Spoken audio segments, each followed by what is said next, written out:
नमस्ते, welcome everyone.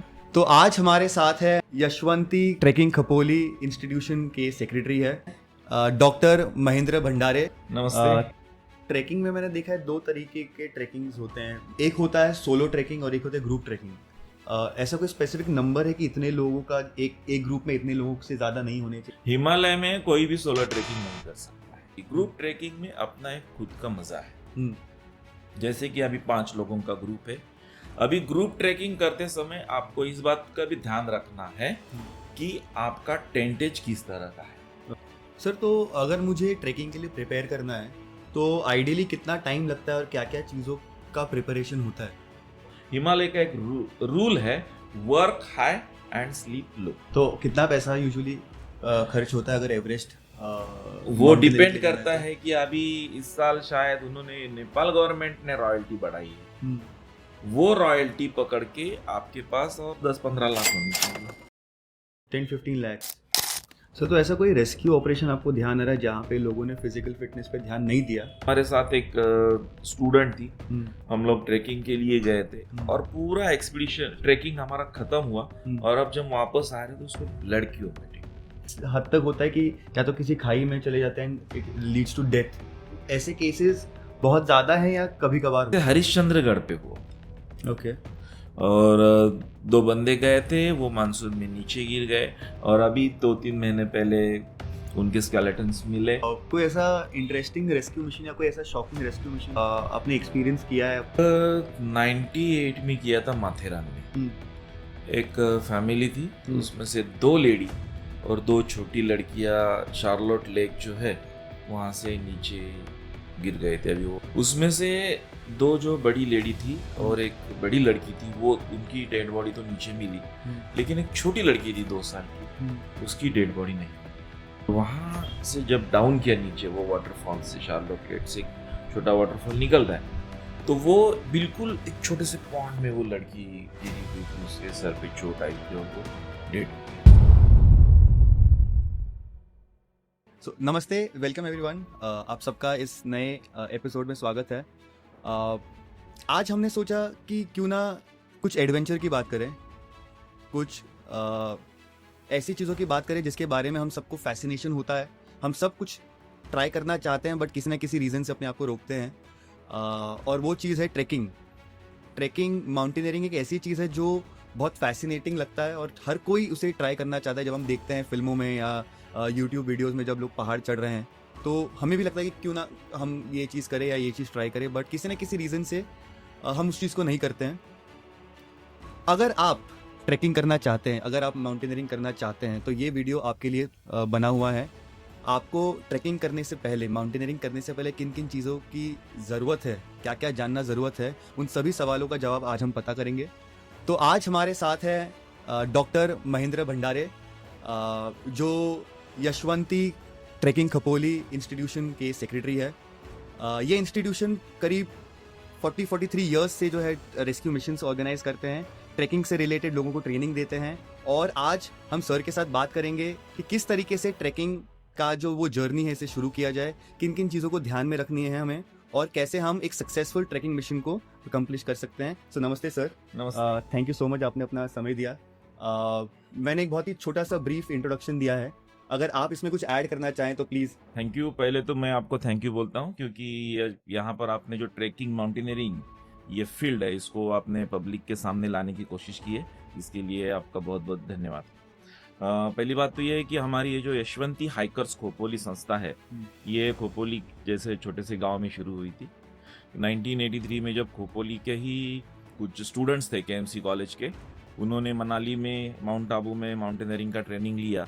और जैसे आप अगर खोपोली का जियोग्राफिकल स्ट्रक्चर देखोगे तो चारों तरफ से खोपोली के पहाड़ है और मानसून में तो जैसे स्वर्ग लगता है, चारों तरफ से जलधाराएं नीचे उतरती है और घने बादल छाए हुए रहते हैं। तो ये खोपोली को एक नेचुरल गिफ्ट है और वो नेचुरल गिफ्ट का उपयोग अगर खोपोली के बच्चे नहीं करते हैं तो ये बहुत बुरी बात हो सकती है। इसलिए वो जो स्टूडेंट्स थे, उन्होंने यहाँ पर खोपोली में कंडला घाट में एक सबसे बड़ा एक माउंटेन, ये अपना माउंटेन है जिसको ड्यूक्स नोज कहा जाता है, वो ड्यूक्स नोज को साक्षी मानकर वहाँ पर खोपोली के स्टूडेंट्स ने यशवंती हाइकर्स नाम के संस्था की स्थापना की।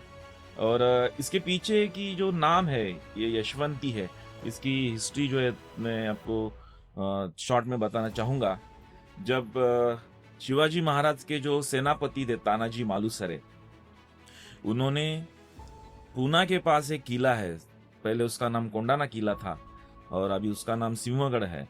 तो वहां पर ऐसे एक मिथ है, एक लोक कथा है, जिसका इतिहास में कोई दर्ज नहीं है, लेकिन एक लोक कथा है कि जब रात को तानाजी मालुसरे वो किला सर करने के लिए गए और घने अंधेरे में उन्होंने एक लिजार्ड का, जिसे मराठी में घोरपड़ कहते हैं, उसका इस्तेमाल करके उसको उसके पीठ पे रस्सी बांध के, रोप बांध के वो ऊपर पहले चले गए और फिर बाकी लोग जो उनके मावड़े हैं वो ऊपर आए। तो उसका नाम था यशवंती। और महाराष्ट्र के बहुत सारे माउंटेनियर्स तानाजी मालुसरे जी को आद्य गिरियारोहक मानते हैं कि जिन्होंने पहले माउंटेनियरिंग का ये वो जो क्लिफ है वो क्लाइंब करके गए और वहां से माउंटेनियरिंग शुरू की, ऐसे मानते हैं। इसे कोई ठोस सबूत नहीं है। तो ये माउंटेनियरिंग इंस्टीट्यूट की स्थापना हुई तो उसको नाम भी उसी यशवंती का दिया गया। और अगर आप यशवंती का लोगो देखोगे तो उसके अंदर वही लिजार्ड है, वही घोरपड़ है। तो ये एक शॉर्ट हिस्ट्री है ये इसके बारे में। अभी आपने जिक्र किया था कि ये रेस्क्यू ऑर्गेनाइजेशन हम लोग करते हैं, रेस्क्यू करते हैं। इसकी भी एक ऐसी छोटी सी घटना है। फर्स्ट में 1986 को हमारा जो बोरघाट है, ये पहले सिंगल वे था, डबल वे नहीं था। इसमें आने का भी रास्ता वही था और जाने का भी। वहां पर एक ट्रक का एक्सीडेंट हुआ था और वो ट्रक का एक्सीडेंट होने के बाद खोपोली पुलिस स्टेशन में उसकी खबर पहुंची। और खोपोली पुलिस स्टेशन में खबर पहुंचने के बाद खोपोली में एक नगर सेवक थे श्रीकांत पुरी जी, उनको पता चला कि ऐसे ऐसे एक्सीडेंट हुआ है। उनके साथ हमारे एक संस्था के जो एक्स प्रेसिडेंट है वो काम करते थे, जिनका नाम है सदाशिव पाटिल। उन्होंने उनको बोला कि ऐसे एक्सीडेंट हुआ है और वहां पे हेल्प करना है।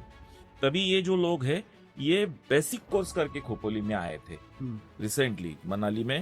उसका नाम है western Himalayan mountaineering institute, WHMI Manali. अभी उसका नाम अटल बिहारी जी के नाम से दिया हुआ है।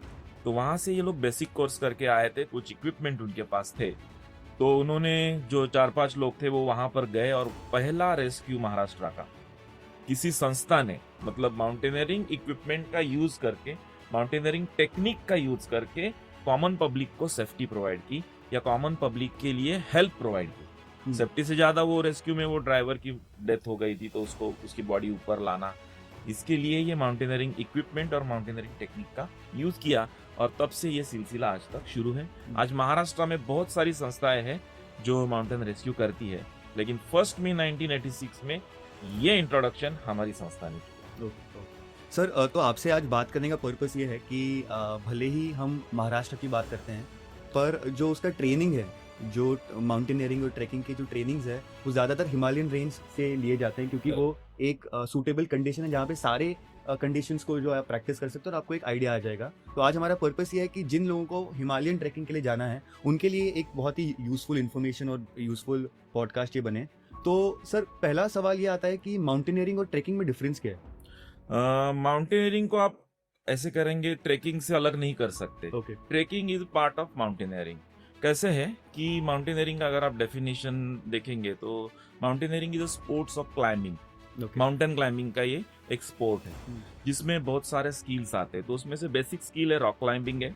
अगर हम किसी पहाड़ पर चढ़ के जाते हैं तो रॉक क्लाइंबिंग करना पड़ता है और वहां से सेफली उतरने के लिए एक टेक्निक है जिसे रैपलिंग बोलते हैं। तो ये रैपलिंग, रॉक क्लाइंबिंग, और जैसे अभी आपने जिक्र किया कि बहुत सारे माउंटेनियरिंग इंस्टीट्यूट हिमालय में है, ये एक ऐसा है कि वहां पर पूरा माउंटेनियर बनने के लिए आइस एंड स्नो क्राफ्टिंग भी आना बहुत जरूरी है। क्योंकि तेंजिंग नोर्गे और सर एडमंड हिलरी ने जब माउंट एवरेस्ट क्लाइंब किया तब से ये माउंटेनियरिंग ज़्यादा स्प्रेड हो गया और आज तो महाराष्ट्र में नहीं तो पूरे हिंदुस्तान में, इंडिया में काफ़ी माउंटेनियर्स नए नए तैयार हो रहे हैं। तो उनके लिए शुरू में महाराष्ट्र में और इंडिया में, महाराष्ट्र में तो एक भी ऑथोराइज ट्रेनिंग इंस्टीट्यूट नहीं है।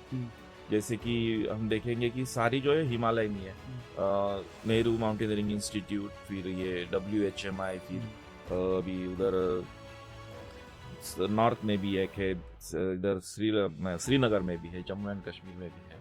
तो ये सारे माउंटेनियरिंग इंस्टीट्यूट में माउंटेनियरिंग का प्रॉपर ट्रेनिंग दिया जाता है, जिसमें रॉक क्लाइंबिंग होता है, आइस एंड स्नो क्राफ्टिंग होता है। तो ये ट्रेकिंग माउंटेनियरिंग का ही पार्ट है। जैसे हम लोग पहाड़ों में जाते हैं तो हमें चलना ही पड़ता है, चलने के बजाय हमारे पास दूसरा कोई ऑप्शन नहीं। कोई हेलीकॉप्टर से नहीं जा सकता है या कोई किसी और से।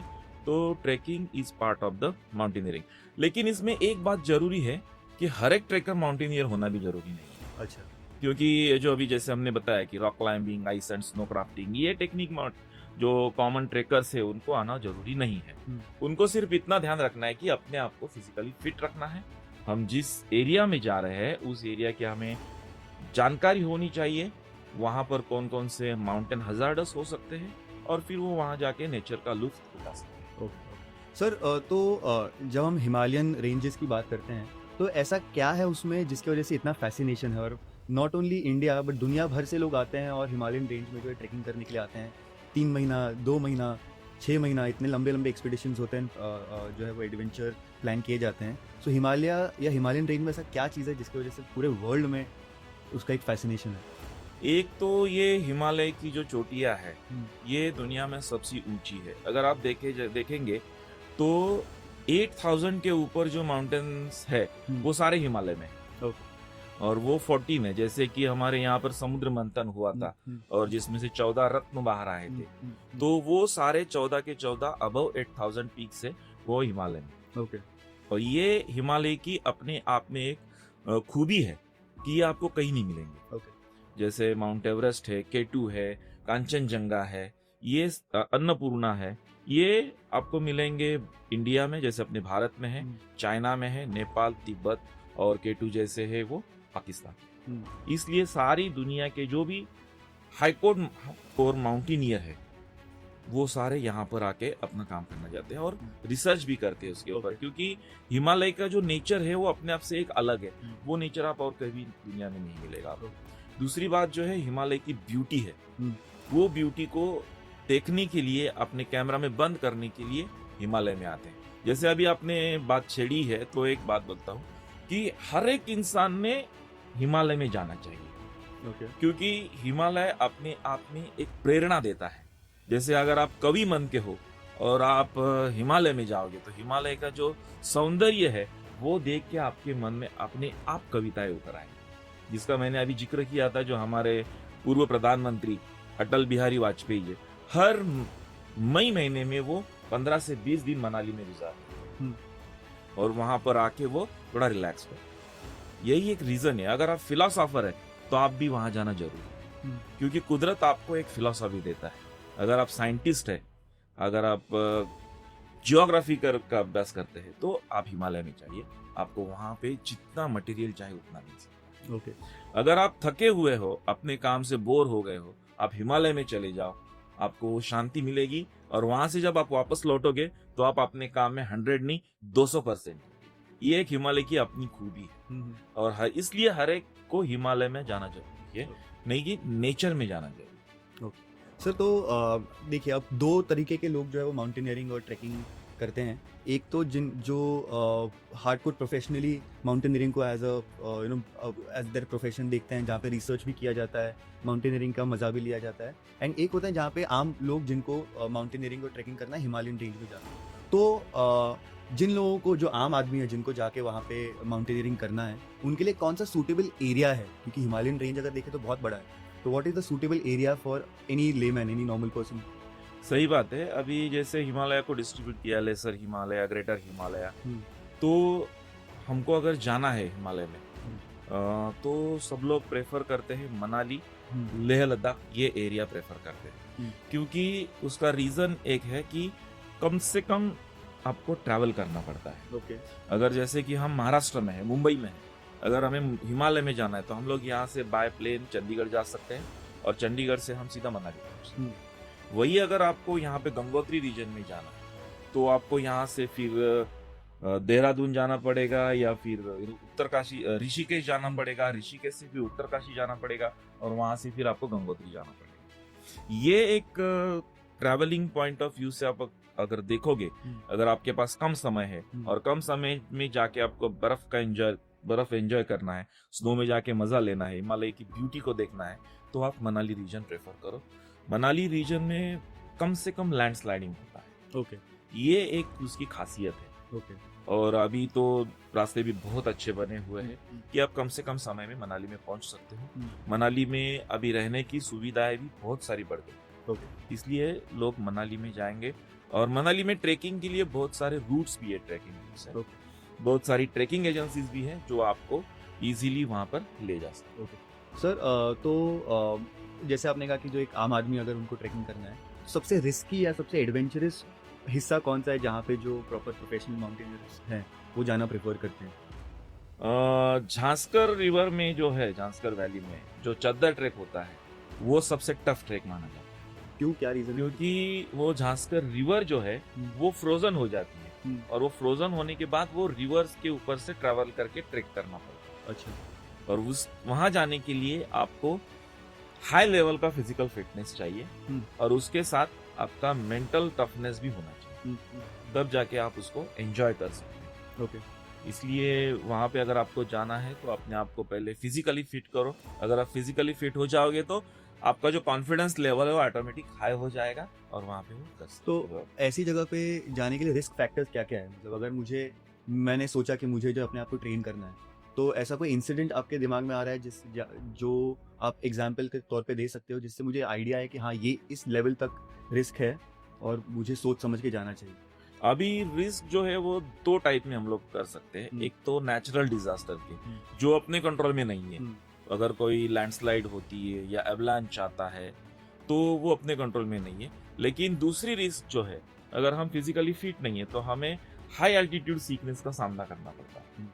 और वो हाई एल्टीट्यूड सीकनेस का सामना करने की वजह, अगर हम यहाँ पर मेहनत करेंगे थोड़ी, और यहाँ पर अगर हम अपने आप को फिजिकली फिट रखेंगे, और हम जिस एरिया में जाते हैं उस एरिया के लोकल जो है उनको अगर हम साथ लेंगे, क्योंकि वहाँ पर लैंडस्लाइडिंग कहाँ होती है, एवलांच कहाँ आ सकता है, इनकी जानकारी उनको ज़्यादा है।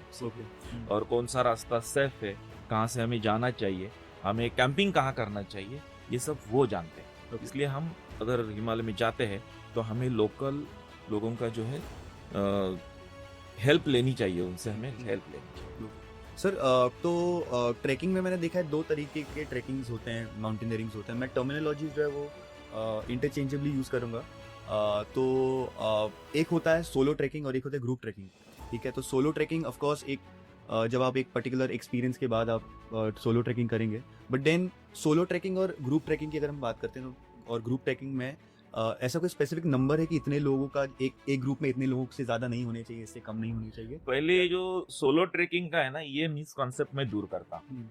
हिमालय में कोई भी सोलो ट्रैकिंग नहीं कर सकता है। ओके। क्योंकि पहली बात तो ये, हाँ कर सकता है, कब कर सकता है, जैसे कि आप सोलंग नाला में जाओ, वहां पे अपना बेस बनाओ किसी होटल में या अपना टेंट लगाओ, और वहां से फिर सुबह उठना है, अपना बैकपैक भरना है, और जैसे पतालसू वहां पर एक प्लेस है, वहां पे जाओ, फिर रिटर्न आओ। यहाँ पे आप सोलो ट्रैक कर सकते हो। वहां से आप बकरता जाओ, वापस आओ, इस तरह के आप सोलो ट्रैक कर सकते हो।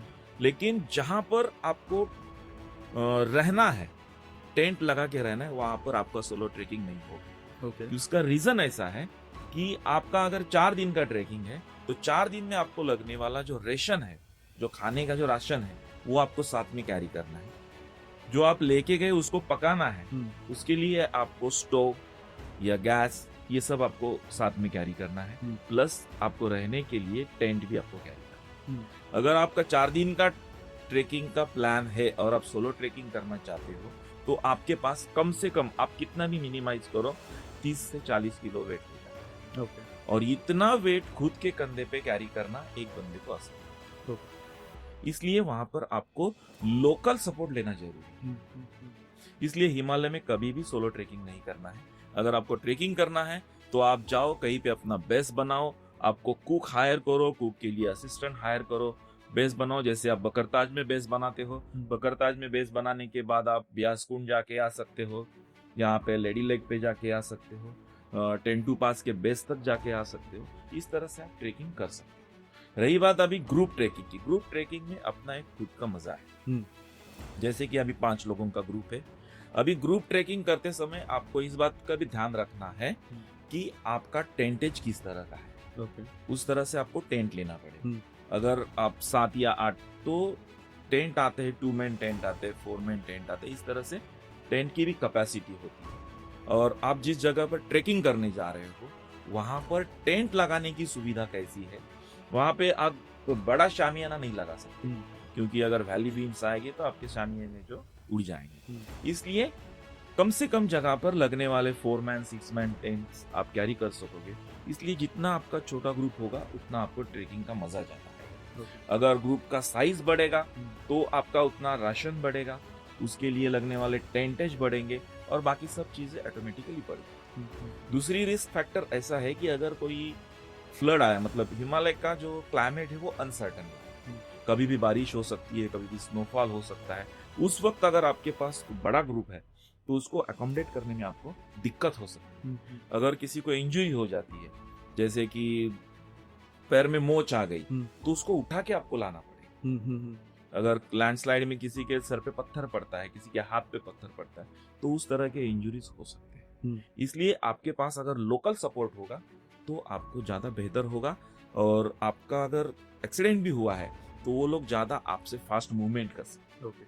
इसलिए ग्रुप का साइज जितना कॉम्पैक्ट होगा उतना ट्रेक का मजा ले सकते हैं। सर, तो अगर मुझे ट्रैकिंग के लिए प्रिपेयर करना है तो आइडियली कितना टाइम लगता है और क्या क्या चीज़ों का प्रिपरेशन होता है?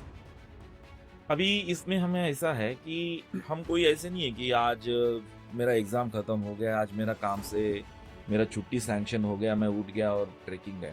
हाँ, ऐसे मैं कर सकता हूँ। अगर मैं हार्डकोर ट्रेकर हूँ तो मैं कर सकता हूँ। मैं रेगुलर यहाँ पे फिजिकल फिटनेस पे काम करता हूँ। मैं डेली उठ के सुबह 1 आवर 2 आवर अपने लिए फिजिकल के लिए देता हूँ, तब मैं जाके हिमालय में कर सकता हूँ। लेकिन कोई नया आदमी है जिसको पहली बार ट्रेकिंग करना है तो उसने ये कभी नहीं करना।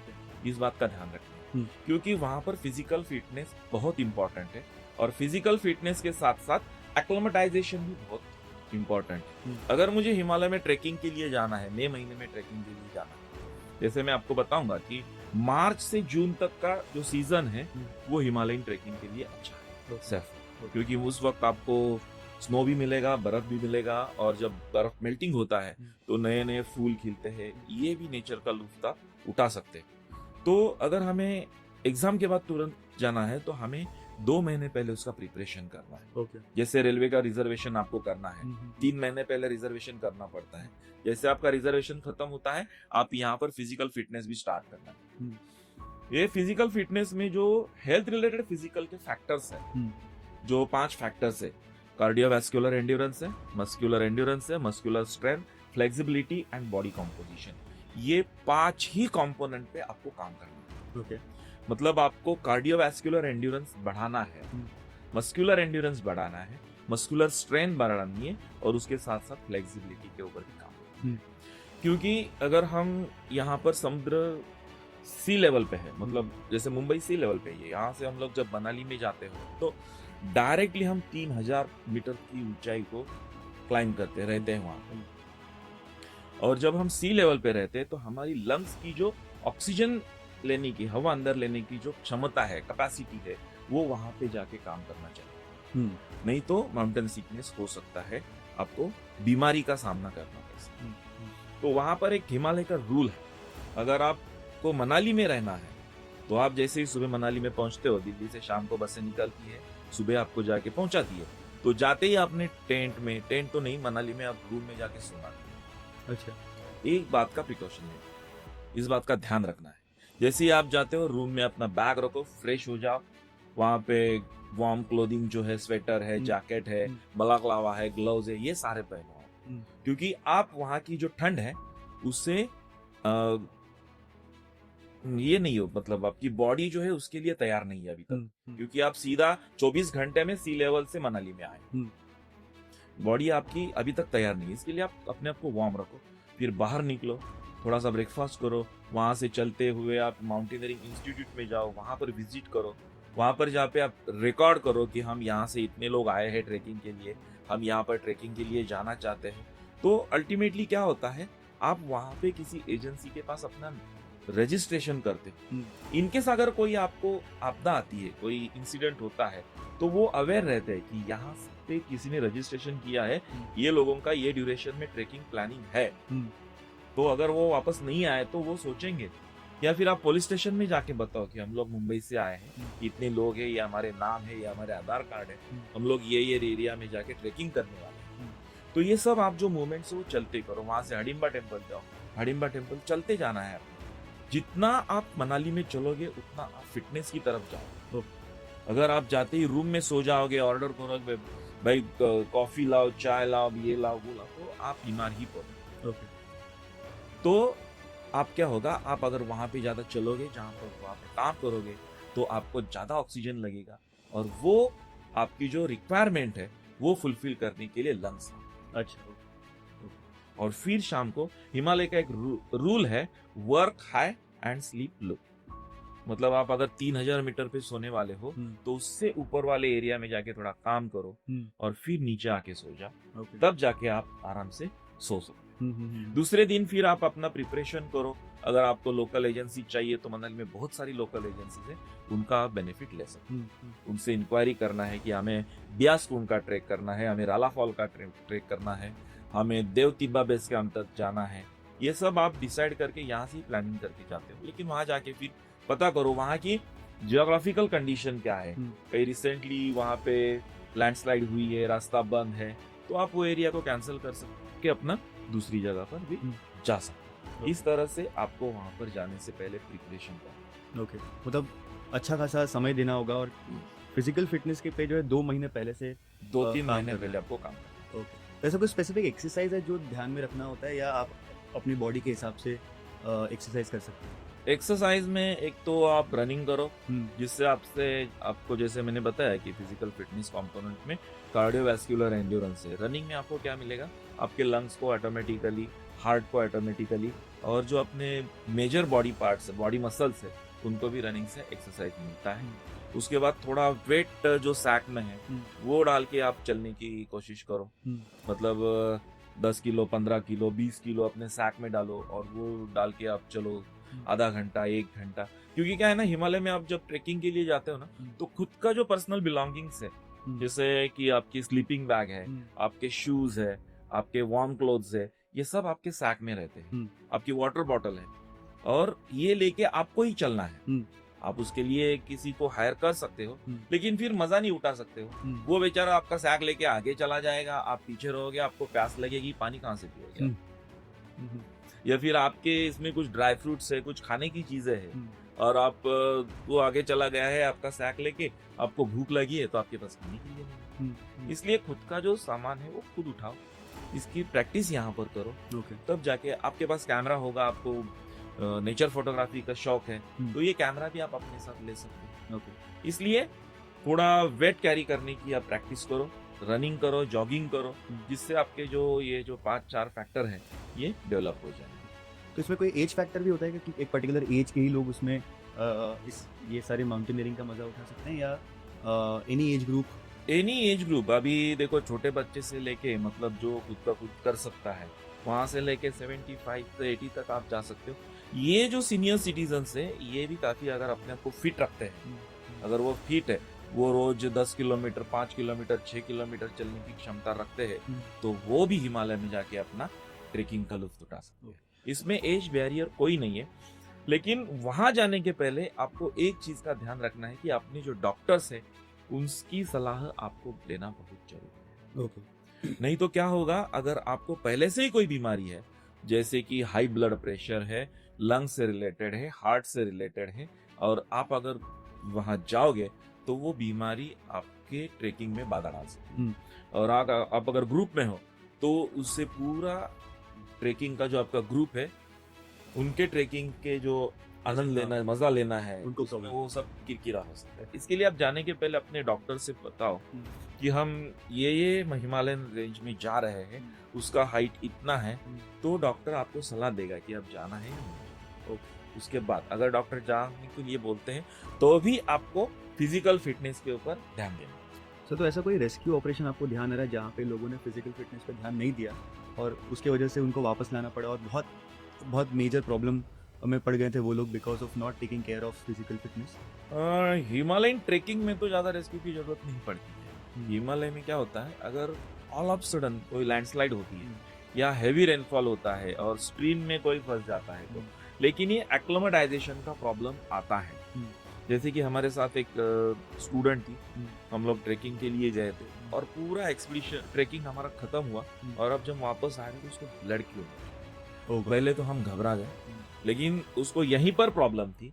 जैसे हमने बताया अभी कि आप जाने से पहले डॉक्टर की सलाह लो। आपके साथ जो भी लीडर्स आ रहे हैं, जो ऑर्गेनाइजर है, उनको आप इसके बारे में बताओ कि मुझे ये चीज की एलर्जी है, मुझे ये बीमारी है, तो उस हिसाब से वो ऑर्गेनाइजर्स काम करते हैं। फिर वो स्टूडेंट को हमें दिल्ली में लाके, मनाली में एक पूना में पढ़े हुए डॉक्टर हैं, उनके पास हम लेके गए, उनसे हमारा काफी अच्छा संबंध था। तो उन्होंने फिर उसको मेडिसिन दिया और बोला तुरंत आप नीचे उतर के उसको दिल्ली में एडमिट करो। तो हमने गरम हॉस्पिटल में उसको एडमिट किए थे। ऐसे नहीं होना चाहिए। और दूसरी बात ऐसी है कि वहां जाने के बाद है ना, अगर हाई एल्टीट्यूड सिकनेस आता है, जैसे कि आपने सोलंग नाला से ट्रैक शुरू किया है, आप धुंडी गए, धुंडी से बखरताज गए और अपने बेस कैंप लगाया है बियासकुन में, अगर किसी को वहां पर तकलीफ होती है तो आप तुरंत उसको डाउन करो। मतलब बियासकुन से लेके आप तुरंत धुंडी में आ जाओ, वहां से आपको आपके जो लोकल कोई कांटेक्ट रहेगा उनसे व्हीकल मंगा और उसको मनाली में हॉस्पिटल। इसलिए मैंने पहले भी कहा था कि लोकल कॉन्टैक्ट्स हिमालयन ट्रेकिंग में आपको बहुत जरूरी है और ये एक्लोमेटाइजेशन भी होना बहुत जरूरी। सर हम देखते हैं कि बहुत सारे ऐसे केसेस होते हैं जहाँ पे मे बी सोलो ट्रैकिंग की वजह से या कभी कभी ग्रुप में जाते हैं हम लोग अपने अलग, जस्ट एज अ क्यूरियोसिटी कोई दूसरा डायरेक्शन पकड़ लेते हैं एंड रास्ता भूल जाते हैं, या कभी कभी इस हद तक होता है कि या तो किसी खाई में चले जाते हैं, इट लीड्स टू डेथ। सो ऐसे केसेस बहुत ज़्यादा हैं या कभी कभार होते हैं? नहीं, ये इस तरह के केसेस हिमालय में नहीं होते, ये होते हैं अपने सह्याद्री में। अच्छा सह्याद्री में, और ये भी होते हैं ज्यादातर मानसून सीजन में। अच्छा। क्योंकि हमारे मानसून में जो सह्याद्री जो है पूरा फॉग से भरा हुआ रहता है।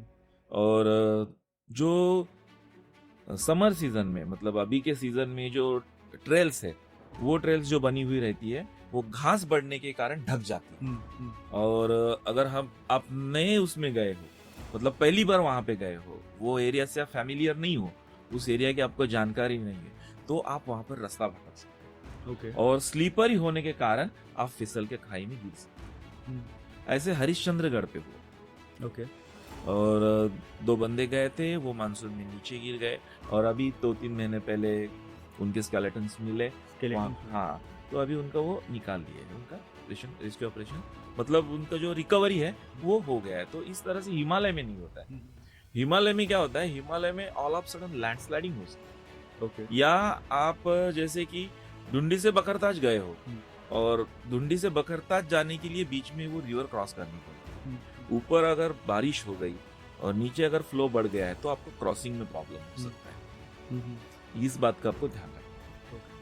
तो सर अगर हम हिमालयन ट्रैकिंग की बात कर रहे हैं तो एवरेस्ट के ट्रैकिंग के बारे में बात किए बगैर इसको एंड नहीं कर सकते इस पर्टिकुलर एरिया को।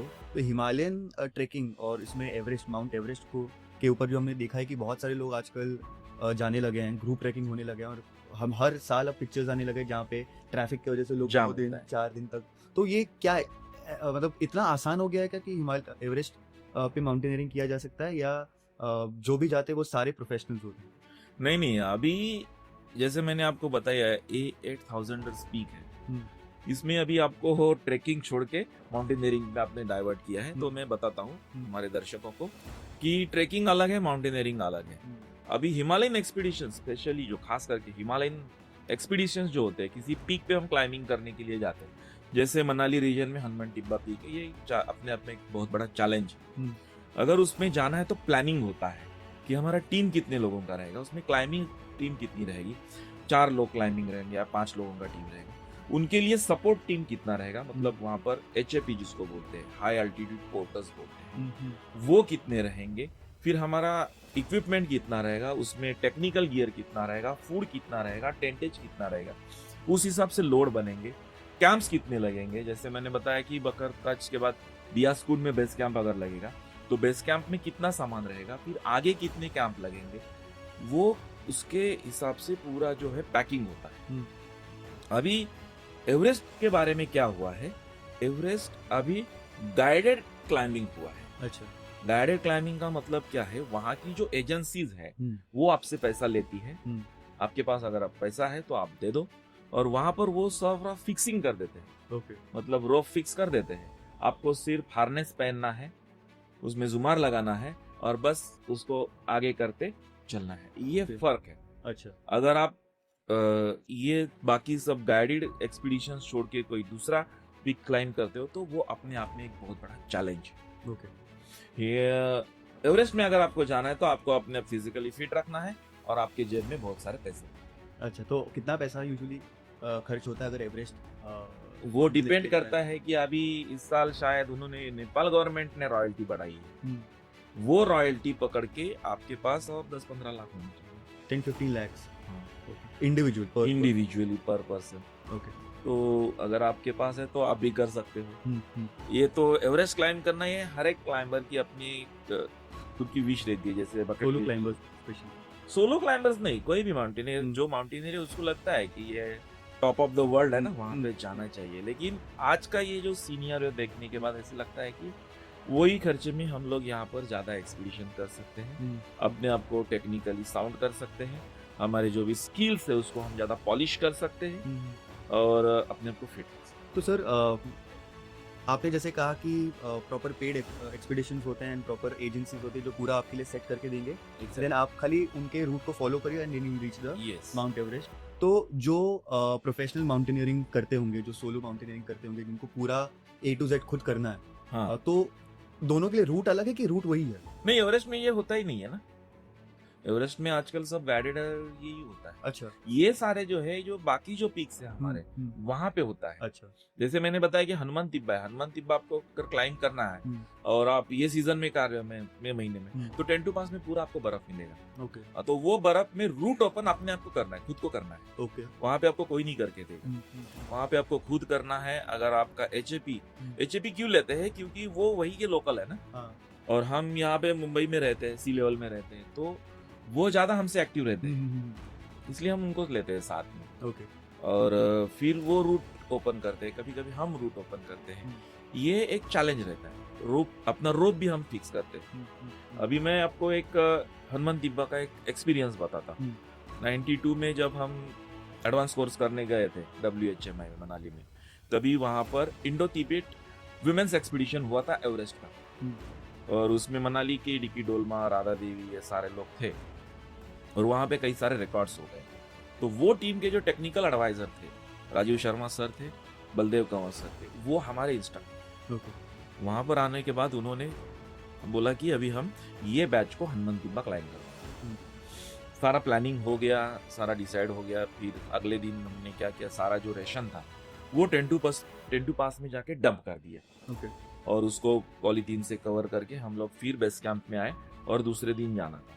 मैं था क्वार्टर मास्टर, तो वहां पर एक कुक था हमारा, बहुत ही ऐसा मस्त नेपाली जैसे कुक था, दोस्ती उसे बोलते थे। उसने बुलाया मुझे, बोला क्वार्टर मास्टर इधर आओ, ये आप अपने साथ रखो। उसने मुझे दिया था 2 किलो चावल और 2 किलो चीनी। मैं वो लेके गया। जो आगे गए उन्होंने वहां पर देखा कि जो पूरा राशन था वो सब स्पॉइल किया। कैसे स्पॉइल? भालू है वहां, ओके, तो भालू ने वो सब फाड़ के सब पूरा बर्फ में फैला दिया था। मैगी, दाल, चावल जितना था सब कुछ भी नहीं बचा था। ओनली टेक्निकल गियर वही बचा था। तो सब लोगों ने टेंटू पास करके तो पार गए। फिर शाम को मीटिंग लिया। तो मैं तो सबसे लेट पहुंचा, क्योंकि मैं तो उनमें एक ही नॉन हिमाचली था। बाकी जो मेरे साथ थे वो टेंटू पास भी क्रॉस नहीं कर पाए, वो वहीं से रिटर्न हो गए, क्योंकि टेंटू पास की चढ़ाई बहुत अपने आप में टफ मानी जाती है। ओके, तो वहां जाने के बाद बोला कि अभी हमें एक के पास खाने के लिए कुछ नहीं है, और हमें एक्सपीडिशन कंप्लीट करना है या नहीं करना है। तो मैंने बोला सर मेरे पास 2 किलो चावल और 2 किलो चीनी है जो मैं लाया था। फिर सब बोले कि अभी हम इसमें ही चलाएंगे। तो फिर बड़ा पतीला लिया, उसमें पानी डाला, फिर उसमें थोड़ा चावल, थोड़ी चीनी, और उसका घोल बना के सबको 2-2 ग्लास पिलाया। उसके ऊपर हमने 3 दिन का क्लाइंबिंग एक्सपीडिशन किया। बस इतने से खाने पे हाँ, 3 बस दिन का 3 experience। दिन का एक्सपीडिशन, मतलब रोज वही बनता था, क्योंकि बाकी दूसरा कुछ खाने के लिए नहीं। तो इस तरह से जो है एक्सपीरियंस आते तो हैं। ऐसे केस में तो इमोशनली भी अपने आप को बहुत स्ट्रांग रखना ये इसके लिए मैंने शुरू में ही बताया कि आप अपने आप को मेंटली टफ होना चाहिए आपको। जैसे और अगर आप फिजिकली फिट है ना तो ऑटोमेटिकली वो मेंटल टफनेस आपके अंदर आ जाना चाहिए। ओके। दूसरी एक बात होती है कि होम सीकनेस। कुछ कुछ क्लाइंबर का ऐसे होता है जो पहली बार घर छोड़ के जाते हैं, मम्मी पापा को छोड़ के जाते हैं। वहां पर अगर हम रात को टेंट में रहते हैं, फोरमैन टेंट है तो उसमें हम 4 ही है, बाकी दूसरे टेंट में कुक है, वो लोग है, और दूसरे टेंट में 2 है, तो वहां पर उसको होम सिकनेस आता है। क्योंकि हमारी कुछ स्लीपिंग आदतें हैं कि मम्मी के बगल में सोना है, डैडी के बगल में सोना है, भाई के बगल में सोना है, वहां पर वो चीजें नहीं। तो वहां पे वो इमोशनली डाउन हो जाते हैं और फिर वो रोने लगते हैं और फिर उनको वहां से नीचे लाना पड़ता है। कभी कभी एक्सपीडिशन छोड़ना पड़ता है। ओके, इतना ज्यादा इमोशनली हाँ, ये हाई हो जाता है आदमी की। ओके। क्योंकि वहां पर देखो पहाड़ उधर ही है, पहाड़ कहीं आने वाली नहीं है, हमें वहां पे जाना है। तो ये बहुत इंपॉर्टेंट चीज होती है कि आप अपने आप को फिजिकली फिट रखो, मेंटली स्ट्रांग। और मैं तो एक सलाह दूंगा जो होमसिक होते हैं जल्दी से, उन्होंने पहाड़ों में हिमालय में जाना तो कम से कम छोड़ देना चाहिए। क्योंकि उसकी वजह से जो है ना, ये लाखों का जो खर्चा है ना, वो पानी में चला जाता है, इसकी कोई अहमियत नहीं रहती है। बंदे 1 साल से प्रिपरेशन होता है। अगर हमें कोई पीक क्लाइंबिंग करना है तो उसकी प्रिपरेशन 1 साल से होती है। उस पीक के बारे में इंफॉर्मेशन निकालो, उसके रूट के बारे में इंफॉर्मेशन निकालो, वहां पर कौन कौन से हजार्डस हो सकते हैं उसकी इंफॉर्मेशन निकालो, जियोग्राफिकल स्ट्रक्चर की, वहां पे क्लाइमेटिक कंडीशन की इंफॉर्मेशन निकालो। वहां सब होने के बाद कितने कैंप लगेंगे इसका प्लानिंग करो, टेक्निकल गियर क्या लगने वाले हैं, टेंटेज कितना लगने वाला है, ये सारा एक्सपीरियंस पूरा प्लानिंग करने के बाद बजट पे आता है। कोई कोई तो बजट जेब से डालते हैं पैसे, और कहीं से स्पॉन्सर, आजकल तो स्पॉन्सरशिप भी कोई देता नहीं। तो इतना सारा पैसा अगर खर्च करके वो वर्थ नहीं है, मतलब उसमें कोई सक्सेस नहीं मिलता है, तो फिर वो बंदे ने जाना ही नहीं। ओके। ये मेरी सलाह। सर, तो जैसे आपने कहा कि रेकी करना ज़रूरी है, तो ऐसा कोई एक्सपीरियंस आपको पता है जहाँ पे आप लोगों ने रेकी, आपने कुछ प्लान किया होगा कि इस तरीके से कुछ अजम्पशन किए होंगे, तो रेकी करने के बाद पता चले कि नहीं, ये जो हमारा अजम्पशन था बहुत रिस्की था, या अच्छा हुआ हमने रेकी कर लिया वरना we could have got into trouble?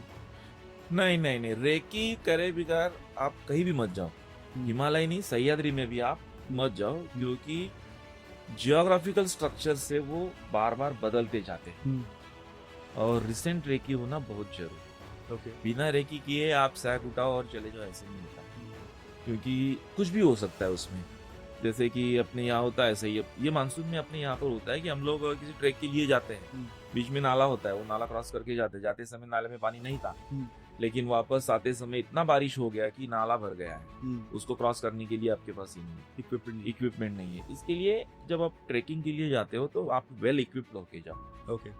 मतलब जैसे कहते हैं कि अगर खरगोश का शिकार करना है तो आपको शेर की शिकार की तैयारी करके जाना पड़ता है। उसी तरह है कि आपको अगर वनडे ट्रैक भी है तो आपको 2 दिन के ट्रैक की प्रिपरेशन या एटलीस्ट कुछ टेक्निकल गियर अपने पास रखो। ये टेक्निकल गियर्स आपको कभी भी काम में आ सकते हैं या आ भी नहीं सकते, लेकिन ये नेचर है, यहाँ पर कुछ भी कभी भी हो सकता है, उस हिसाब से आपको प्रिपरेशन करना बहुत जरूरी है। तो सर, रेस्क्यू मिशन की जब आप बात करते हैं तो कोई ऐसा इंटरेस्टिंग रेस्क्यू मिशन या कोई ऐसा शॉकिंग रेस्क्यू मिशन जो आप लोगों को आपने एक्सपीरियंस किया है आपके लाइफ टाइम में, इस एक्सपीरियंस में जब आप लोग ये सर्विस प्रोवाइड करते हैं? 2 रेस्क्यूज मैं आपको यहाँ पर बताऊंगा। एक 98 में किया था माथेरान में। एक फैमिली थी, उसमें से 2 लेडी और 2 छोटी लड़कियां शार्लोट लेक जो है वहां से नीचे गिर गए थे। अभी वो क्या कैसे हुआ उसका तो पता नहीं है। उसमें से 2 जो बड़ी लेडी थी और एक बड़ी लड़की थी, वो उनकी डेड बॉडी तो नीचे मिली, लेकिन एक छोटी लड़की थी 2 साल की, उसकी डेड बॉडी नहीं। तो हम लोग, मैं तभी डानूगर में था, मैं शाम को गया तो पता चला कि टीम निकल गई है महाबलेश्वर में, तो फिर मैं भी गया और वहाँ से जब डाउन किया नीचे, वो वाटरफॉल से, शार्लोट लेक से छोटा वाटरफॉल निकल रहा है, तो वो बिल्कुल एक छोटे से पॉन्ड में वो लड़की गिरी हुई थी, उसके सर पे चोट आई थी और वो डेड हो गई। उसका वजन कम होने की वजह से वो नीचे नहीं गई। और इतना बुरा लगा क्योंकि हमारे पास में भी उसी तरह से एक छोटी पड़ोस में रहती थी और वो हमेशा भाऊ भाऊ करके आती थी जब भी जाता था तो। और वो जब देखा, पहली बार देखा मैंने उसको, तो वो ही मेरे नजर के सामने आ गया। वहां पे मैं बहुत इमोशनल हूँ। फिर अभी वहां पर तो कोई एक दोस्त है मेरे को, माउंटेनियर थे, वो थे, उनको तो बताने की कोई जरूरत नहीं, लेकिन तो फिर वो सब हम करके फिर नीचे आए। एक ये इंसिडेंट था कि वहाँ पर बहुत इमोशनल हो गया था कि ऐसे नहीं होना चाहिए बच्चों के साथ। दूसरा एक इंसिडेंट था, वो बहुत मजेदार किस्सा है। सहारा इंडिया जो है खंडाला में, लोनावाला में, टाइगर हिल्स के बारे में, उसके बारे में तो सबको पता है। एमबी वाली की आप बात करें? आंबे वैली की बात। तो वहां पर ओडिशा से कुछ लेबर्स को लाया था काम करने के लिए, और उनको वहां पे बंदी बनाया था कि उनको छोड़ा ही नहीं था, कि यहाँ से जाना ही नहीं, आपने ये काम करना, ना घर से कांटेक्ट, ना कुछ। उस समय तो मोबाइल भी नहीं थे। तो उसमें से एक बंदा भाग निकला, और वो पीछे साइड जहाँ पे जाम्बुलपाड़ा है, जहाँ पे बहुत बड़ा फ्लड आया था, वहां पे वो आया, और रात को कैसे कहाँ वो क्लिफ में पहुंचा पता नहीं, लेकिन ना वो ऊपर जा सकता था ना नीचे आ सकता। जब उसको हमने देखा तो हम भी चौंक गए कि ये बंदा यहाँ तक पहुंचा कैसे। तो सुबह उसने क्या किया, वहां पर एक आदिवासी की छोटी लड़की बकरियां चराने के लिए जा रही थी। उसने देखा कि वो जा रही है, तो उसने उसको आवाज दी। अभी वो भी एक बीच क्लिफ में एक लड़का बंदा बैठा हुआ है, उसको लगा भूत बैठा है, क्योंकि वहां पे तो कोई जा ही नहीं सकता। वो चिल्लाते हुए वापस अपने घर गई और बताया कि भूत है वहां पे। पूरा गांव उबड़ा है उधर। फिर देखा उन्होंने, फिर ना उसको हिंदी आती थी ना मराठी आती थी, कोई भी भाषा नहीं आती थी उसको। लेकिन ह्यूमैनिटी देखो, वो जो आदिवासी लोग हैं उनमें, वो दूसरी तरफ से चल के गए ऊपर। गांव में बताया कि ऐसे ऐसे हुआ है, वहां से उन्होंने रस्सियां जोड़ी, और रस्सियां जोड़ के उसको वहां पर उसको पानी और खाना पहुंचा। ये एक बहुत बड़ी ह्यूमैनिटी की सीख है, ये जो पहाड़ी लोग हैं उनके अंदर। फिर हम लोगों को मैसेज मिला, हम लोग वहां पर गए, फिर ऊपर से रैपल किया, फिर उसको नीचे लेके आए। तो इस तरह से भी हमने रेस्क्यू किए हैं, जो बहुत मजेदार है। सर ये बहुत इंटरेस्टिंग कॉन्वर्सेशन चल रहा है। मैं एक आखिरी क्वेश्चन आपको पूछना चाहूँगा कि सह्याद्री रेंज में जो है वो ट्रैकिंग का एक सडनली एक ट्रेंड चलने लगा, स्पेशली सोशल मीडिया जब से फेमस हुआ है तब से जो है सह्याद्री रेंज में जो बहुत सारे लोग जाने लगे। अब जब हम हिमालयन रेंज की बात करते हैं तो लगता है कि देखो बहुत बड़ा रिस्क फैक्टर होता होगा और बहुत बड़ा माउंटेनियरिंग का प्रोसेस होता होगा, बट सह्याद्री रेंज की जब बात करें तो वो कहीं ना कहीं कुछ मायनों में हिमालयन रेंज से ज़्यादा रिस्की नज़र आता है। तो कोई रीज़न है कि लोगों का एक आकर्षण उसके तरफ बढ़ा है या हमेशा से रहा है, और इज इट रियली रिस्की, या क्या क्या फैक्टर्स की को ध्यान देना चाहिए? देखो, सह्याद्री के बारे में अगर हम बात करेंगे तो ये सह्याद्री एक बहुत बड़ा टॉपिक है, लेकिन अपने बात छेड़ी हो तो मैं शॉर्ट में बताता हूँ कि सह्याद्री में जाना बुरी बात नहीं है। हर एक इंसान ने, जैसे मैंने शुरू में कहा कि आप कोई भी हो, आप नेचर में जाओ, नेचर से आपको इंस्पिरेशन ही मिलेगा, आपको नई सीख मिलेगी, आपको नई प्रेरणा मिलेगी, नई ऊर्जा मिलेगी। लेकिन आपका पर्पस क्या है सह्याद्री में जाने का, ये अपने आप में बहुत मायने रखता है। आप अगर रील्स के लिए जा रहे हो, स्टेटस के लिए जा रहे हो, और आप रिस्क लेके रील्स बना रहे हो, तो वो हजार है। दूसरी बात ऐसी कि जैसे आपने एवरेस्ट में बताया था कि बहुत बड़े वहां पर एक जाम लगता है, उसी तरह सह्याद्री में भी हो गया। कुछ ऐसे स्पॉट्स है कि जहां पर हजारों के तादाद में लोग जाते हैं मानसून में, तो ये डेंजरस है कि वहां पे कभी भी कोई भी हादसा हो सकता है। इसलिए जो हार्डकोर माउंटेनियर है, जो सह्याद्री से प्यार करता है, वो कभी भी भीड़ में नहीं जाएगा। वो अपना अलग डेस्टिनेशन चुनेगा। जैसे अभी रिसेंटली मैं 2 इंसिडेंट बताऊंगा। एक तो कारवी करके एक वनस्पति है यहाँ पे सह्याद्री में, जो इस बार फुली थी, मतलब इसमें फ्लावरिंग हुआ था, और किसी ने डाल दिया कि यहाँ पे बहुत सारे, तो वहां पर जत्रा मतलब पूरा जाम लग गया था कि उसका शूटिंग करो, ये करो, रील्स करो। उससे क्या होता है कि वहां पर जो एकदम मेस हो जाता है, नेचर गंदा हो जाता है, एक्सीडेंट के चांसेस बढ़ जाते हैं। उसी तरह होता है अपने कलसूबाई में। कलसूबाई में भी हजारों की तादाद में लोग जाते हैं सूर्यास्त देखने के लिए और सनराइज देखने के लिए। क्या मतलब है इससे अच्छा आप ऐसी जगह पे जाओ। कलावंती में भी, जो पनवेल के बाजू में एक प्रबलगढ़ फोर्ट है, उसकी एक माची है, सब ये वहां पर जाने के लिए भी बहुत सारी भीड़ होती है। इससे अलावा भी सह्याद्री अच्छा है, ब्यूटीफुल है, लेकिन आपको थोड़ा एफर्ट लेना चाहिए, क्योंकि ये मुंबई और पूना से नजदीक है। आप सुबह जल्दी उठ के वहां पर पहुंच सकते हो, थोड़ा सा 2 घंटे का ट्रेकिंग करके चल कर वहां पर जाके जो फोटोग्राफी है वो करके आप शाम को वापस आ सकते हो। इसलिए ये इजी हो गया है। ओके, इसलिए ये बढ़ गया है। तो मानसून ट्रैकिंग और मानसून माउंटेनियरिंग इटसेल्फ बहुत बड़ा टॉपिक है, उस पर हम वापस बात करेंगे। आई थिंक जिसको हिमालयन माउंटेनियरिंग करना है और हिमालयन ट्रैकिंग करना है उनके लिए मोर देन इनफ इन्फॉर्मेशन हमने दे दिया है। इसके अलावा भी हम हो सके तो आई मीन आप सब जो है वो कमेंट बॉक्स में आपके कमेंट दीजिएगा ताकि हम आपके सवालों का जवाब दे सके। So thank you so much sir, बहुत मज़ा आया आपसे बात करके और ट्रैकिंग के बारे में और माउंटेनियरिंग के बारे में इतना मुझे समझ में आया। मैं ज़्यादा एडवेंचर स्पोर्ट्स में नहीं हूँ, बट आपने जिस तरीके से इसको एक गाइडेड तरीके से बताया मुझे लगा कि मैं भी कर सकता हूँ। So thank you so much, आपने अपना टाइम दिया and thank you so much for your time. हम आपके पास वापस आएंगे एक नया एपिसोड लेके, एक नया पॉडकास्ट लेके। तब तक के लिए thank you so much. Thank you.